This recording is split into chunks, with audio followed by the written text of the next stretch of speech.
Hi, I'm Helen Bauer, and this is the Heart of Hospice podcast. The Heart of Hospice podcast is your source for compassionate and informative discussions about hospice and end-of-life care. I'm a certified hospice and palliative care nurse with over 15 years of experience. Whether you're a caregiver, someone with a serious illness, or you simply need to know more about hospice care, this podcast is for you. Join me as we explore all the aspects of hospice, from the details of caregiving to the emotional and spiritual dimensions of end-of-life journeys. For more resources and to connect with me, visit theheartofhospice.com and find us on Facebook, Instagram, and LinkedIn. Keep listening for today's episode.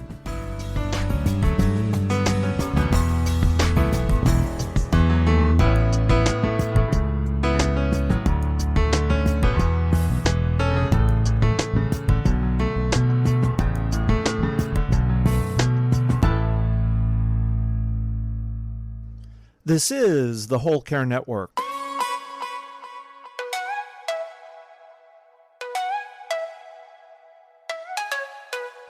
Helping you tell your story one podcast at a time. Content presented in the following podcast is for information purposes only. Views and opinions expressed in this podcast are solely those of the host and guest and may not represent the views and opinions of the Whole Care Network. Always consult with your physician for any medical advice, and always consult with your attorney for any legal advice. And thank you for listening to the Whole Care Network.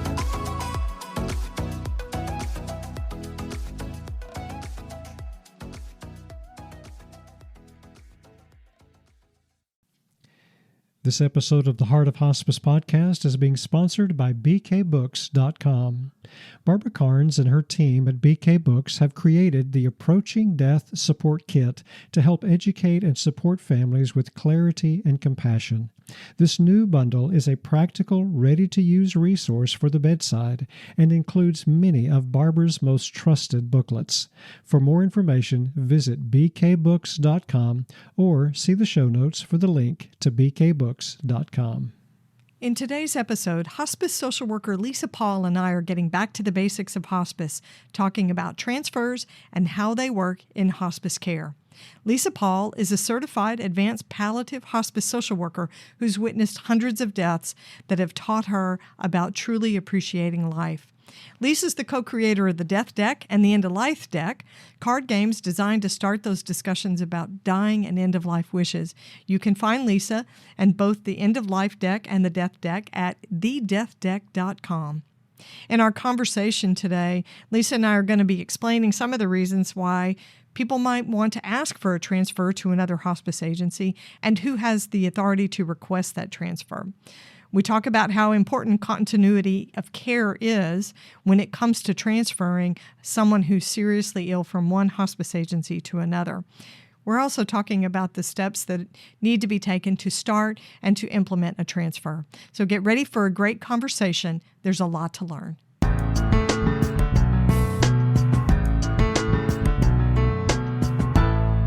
Lisa, welcome back to the podcast. It's great to have you with me. It's great to be back, Helen. We're getting back to the basics today. We're going to be talking about transfers from one hospice agency to another, which can be very confusing, even for people who work in hospice. But before we dig into that, we're going to start with a question from the End-of-Life Deck. Since you are the co-creator of the End-of-Life Deck, this ought to be an easy one for you, but I'm hoping it gives you something to think about. Here's your question. What's a story or song that you hope is shared at your funeral or celebration of life?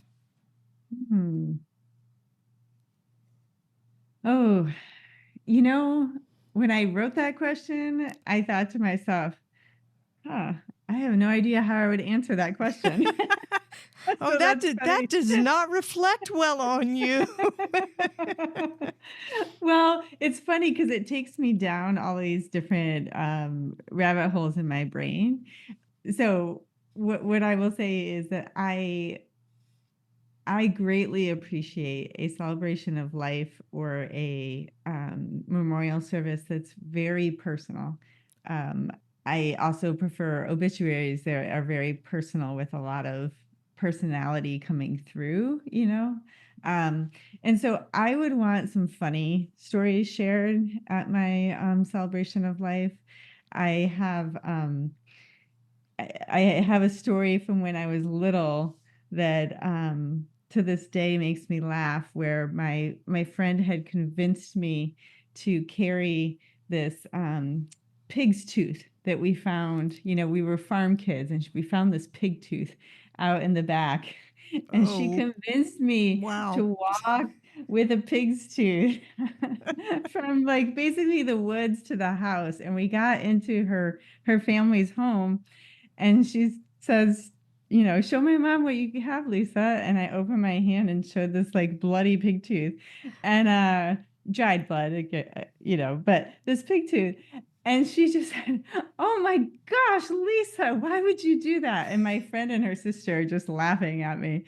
And so the mom makes me scrub my hands and, you know, and all of this. And so later when we talk about it, at that point in my life, I was a really gullible kid. You could, you know, you could convince me of lots of things, and I was just had this innocence about me. And I think over the years in the work that I do, that has, luckily, I am a much wiser person than I was when I carried a pig's tooth.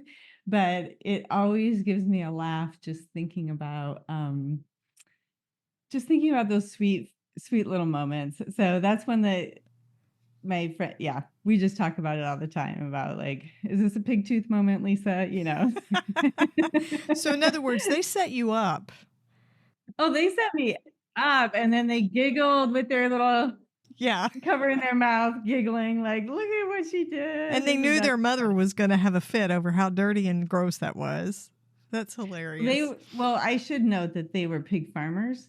So this was a whole, you know, this is farm kids having fun, Helen.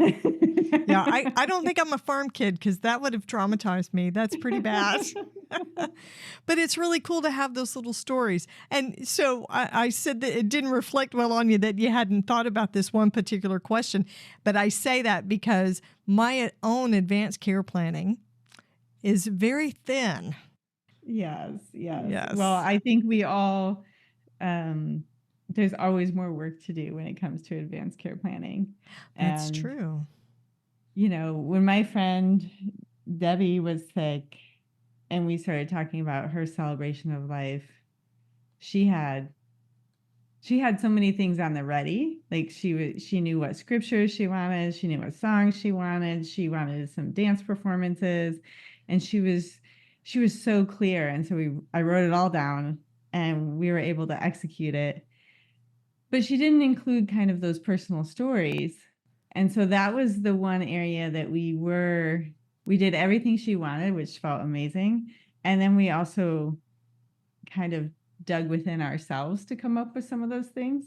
So when I ask people that question, some people do have responses of like what they hope is shared. Honestly, I find a lot of people answer that question with a humor, or something that they hope will bring a laugh, because people like that in celebration of life. But a lot of people also will have very specific ideas like Debbie did about all these things, but then kind of leave it up to the people there to talk about them. And I can see how that would be nice too, though, for people just to share whatever stories happen to come to. I'm sure my kids have plenty of stories to tell on me and about me and, growing up with me and how I am as a grandparent. So, just letting some of that flow organically might be nice too. yeah. Yeah. Yeah. You know, one of our death deck question asks if you would want to watch your funeral or celebration of life if you could. Yeah. Which the EOL question you just asked me always makes me think of that. It's like, I do want to hear the stories that are shared, because I think oftentimes people don't share stories about yourself unless it's maybe a 70th birthday or there's a retirement party or there's some other big event. But otherwise, there are all these stories usually shared that the person themselves may or may not have heard. So Yeah. I want to hear the stories. I mean, I may have my hands covering my face with some of them, but Yeah, things like, I thought we were never going to speak of this again. But so what you're talking about is an awake wake. yes. Yes, which I think is so cool. I had a friend that we did that with, and it was so much fun. And I've read about them. I think that's a really cool way to do it. If you have the time and the luxury and you can do all that, that is such a nice thing. It's kind of like a send off of all your memories. I like that. Okay, we got to stick to the work we got to today. get into this. Yeah, so we're talking about transfers, which is not one of my favorite things because it has a tendency to get into regulatory stuff. But I think it's important to start off by saying hospice patients or their decision makers have the right to transfer from one hospice agency to another. If you are a caregiver for somebody or you are a person with a serious illness, it's really important for you to know that. You get to choose which hospice agency provides your care. So, why do transfers happen? This is probably a question with 1,000 answers, but let's tackle it. I'd say the two big ones are dissatisfaction with the current hospice provider or the patient's moving. Sometimes people, they're living with one kid and then they decide that they're going to move 5 hours north and move in with another child, or there's some change in the living situation. And so the current hospice provider isn't able to continue providing service for them. Right. But I would say more often it's dissatisfaction with service. Yes. I have also seen where somebody will be admitted to a hospice agency, but lo and behold, it turns out they have a friend that works with another hospice agency, and they want that friend to take care of them. There are some ethical considerations there about how hospice workers solicit or do not solicit hospice patients. But that does happen sometimes. They might know somebody on an end-of-life team, and they want to be cared for by those folks. So how does a transfer work? Who can ask for a transfer? The patient or the patient's legal representative can ask for a transfer. Right. And so they would speak to the hospice team that's currently providing the services and let them know that they want to change hospice providers. Right. And the hospice provider has to allow them to do that. Yes. And this is sometimes where it gets a little petty. Let's put it that way. So what the regulation says is when a transfer is happening, the hospice agency that's been caring for the patient is required to coordinate with the new agency. And sometimes hospice agencies don't like to do that if they feel like the patient was coaxed or coerced in any way into going to another agency. But the agency that's caring for the patient is supposed to provide the current plan of care, a list of the medications, a discharge summary, so that the new agency that's receiving the patient will know what's been going on. And really, this is all about the patient. This is all about continuity of care and making sure that the patient's going to be getting everything that they've been getting and nothing gets dropped. So if you're a caregiver, a decision maker for someone, or you're a patient, and you are dissatisfied with your agency, you can contact another hospice agency and say, I'm currently on hospice care, but I want to transfer to your agency. That agency will send over a document that you have signed that says this person is requesting a transfer. And that gets the ball rolling. I always tell people to act with courtesy, to let your agency know, I'm going to request a transfer. You're going to be receiving this information, this request. Because it does, I think, get confused sometimes. So here's the next question. Does the hospice agency have to transfer the patient? Well, I think the regulation says that the person can only transfer once per benefit period. True. So if a person has already transferred in that same benefit period from one to another, then they cannot transfer until the next benefit period, which, Exactly. as we know, the first benefit period is 90 days, the second benefit period is 90 days, and after that it's 60 days moving forward. And I think the reason why they do have that regulation in place is so that people are not blowing through hospice services. It Right. does take a lot of expenditure and time and effort to bring a new patient on and get the team all assimilated to that person and all of the learning of the care that's needed for that person. And so they do only allow one transfer per benefit Right. period. But otherwise, yes, the current hospice provider has to agree and allow and facilitate the transfer to the new Right. hospice provider. Right. They're not just supposed to automatically discharge the patient. And they do need to inform the patient or the caregiver that you've already had one transfer inside this benefit period, so you won't be eligible to do another transfer until after this date. We're going to break for just a minute. This isn't the end of the episode. There's more to come, so stay connected. This episode is being sponsored by bkbooks.com. If you're caring for someone at the end of life, whether you're a hospice professional or a family caregiver, you know how important it is to have the right support and information. Barbara Carnes, award-winning end-of-life educator and hospice pioneer, has created a bundle of booklets that's an essential resource for anyone supporting a dying person. The Approaching Death Support Kit from BK Books offers practical guidance and compassionate insights that ease fear and help caregivers know what to expect during the dying process. The bundle includes many of Barbara's most trusted booklets: Gone From My Sight, By Your Side, The 11th Hour, Pain at End of Life, and her newest title, Always Offer, Never Force, and more. All designed to gently guide families through one of life's most sacred and challenging moments.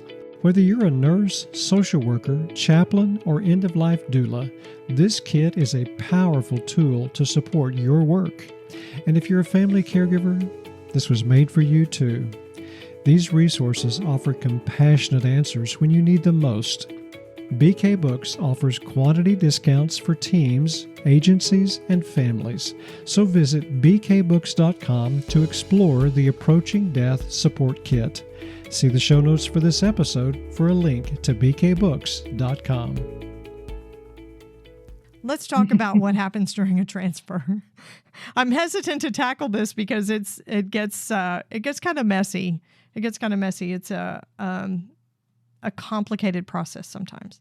So when there's a request sent over to an agency that says this patient wants to transfer to our agency, it sets the ball rolling.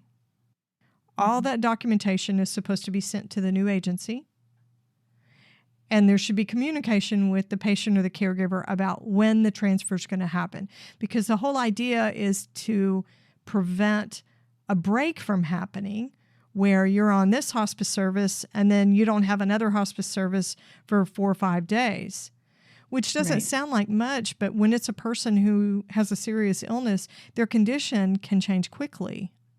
Mm-hmm.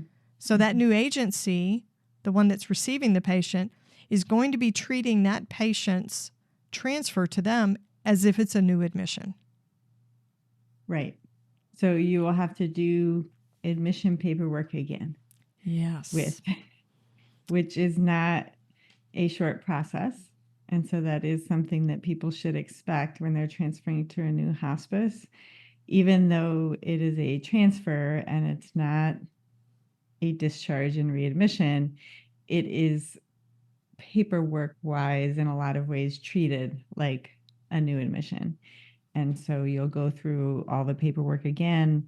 There's some variation in the paperwork that hospice providers use, and there are intake forms. And so you'll go through that process again. Also the DME typically, so the equipment that's in the home from the old provider it is on the responsibility of,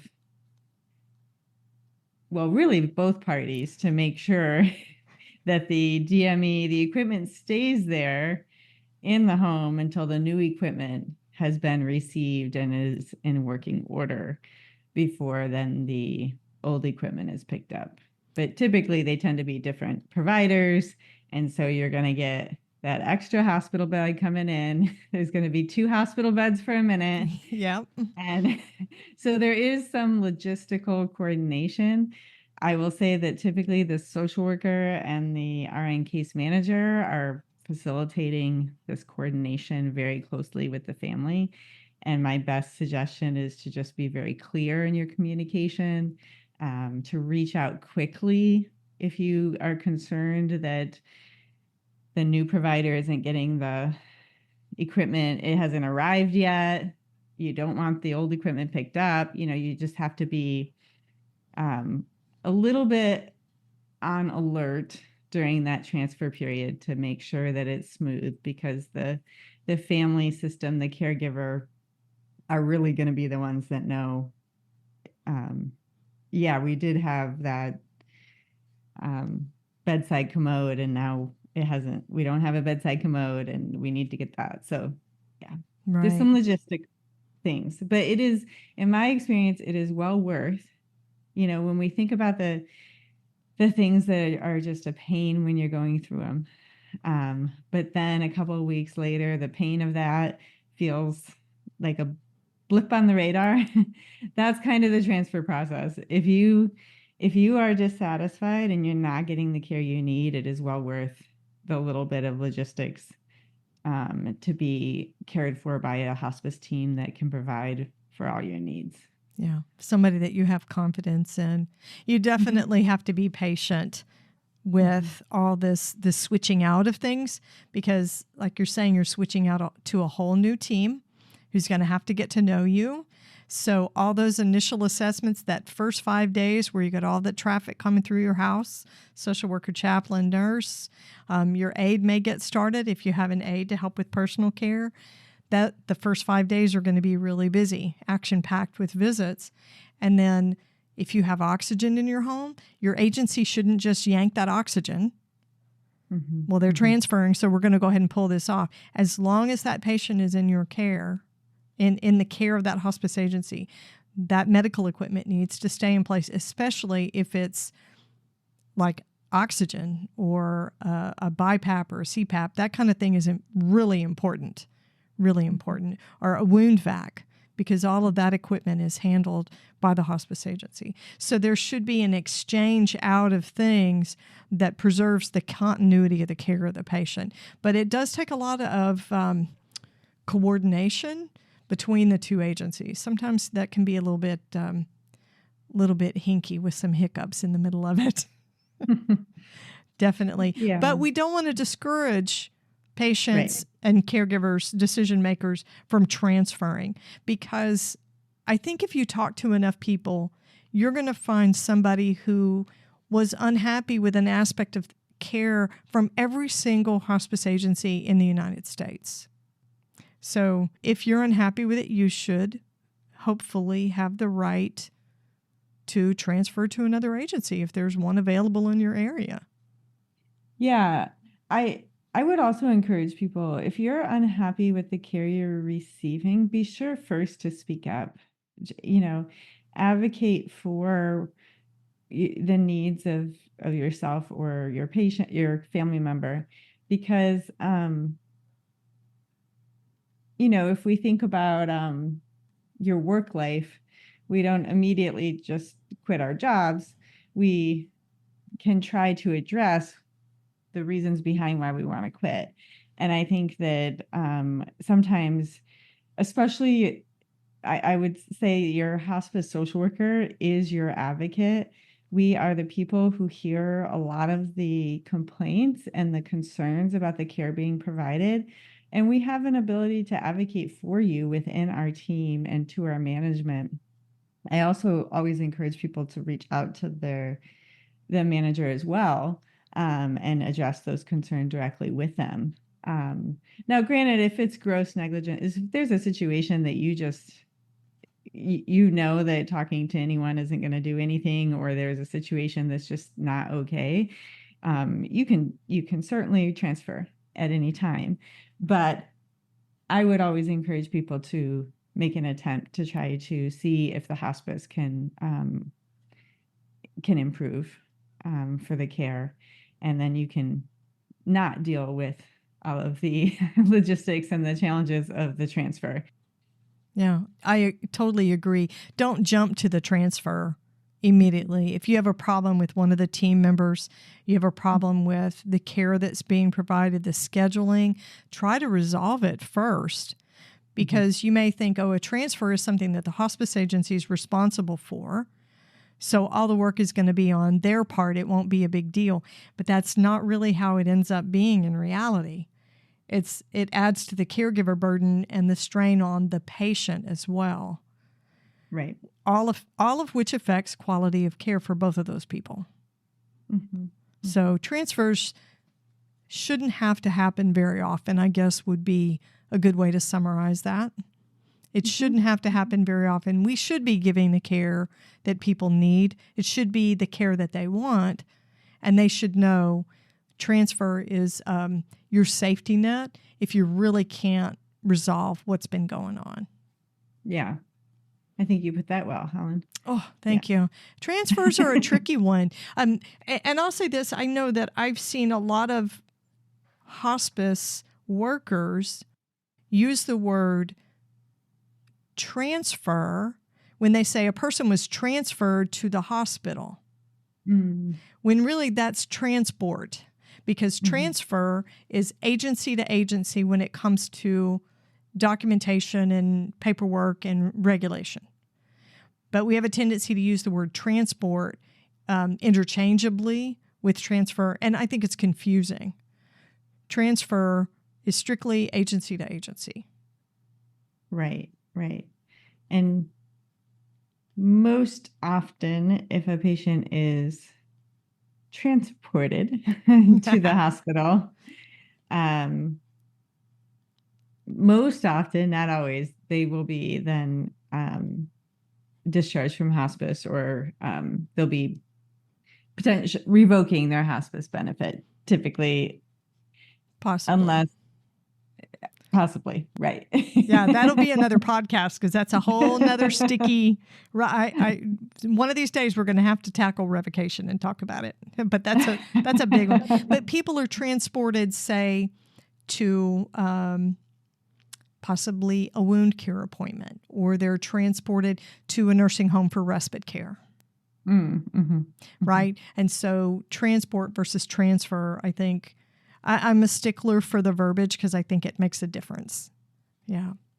Okay, that was a hard one. I feel like we had to work for it, but it's super important to tackle these hospice basics. Lisa, how can people connect with you and get a copy of the Death Deck or the End of Life Deck? You can find us at thedeathdeck.com. You can also email at lisa@thedeathdeck, and we're on all social media at the Death Deck. Awesome. Well, thanks, Lisa, and I'll see you next time. Thanks, Helen. Thanks for listening to the Heart of Hospice podcast. Check out our sponsor in the show notes, and please leave a rating and review on Apple Podcasts. We would appreciate it if you would share this episode with your friends and family and anyone who needs to know more about hospice. Connect with us on Facebook, Instagram, and LinkedIn. And remember, no matter who you are or where you are in your hospice journey, you are the heart of hospice.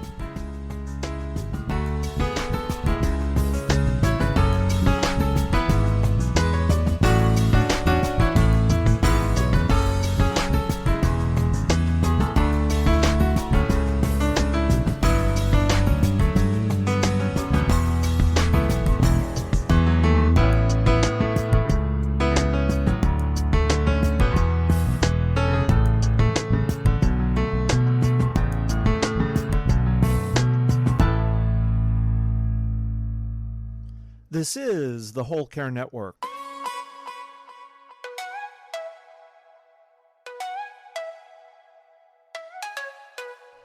helping you tell your story one podcast at a time.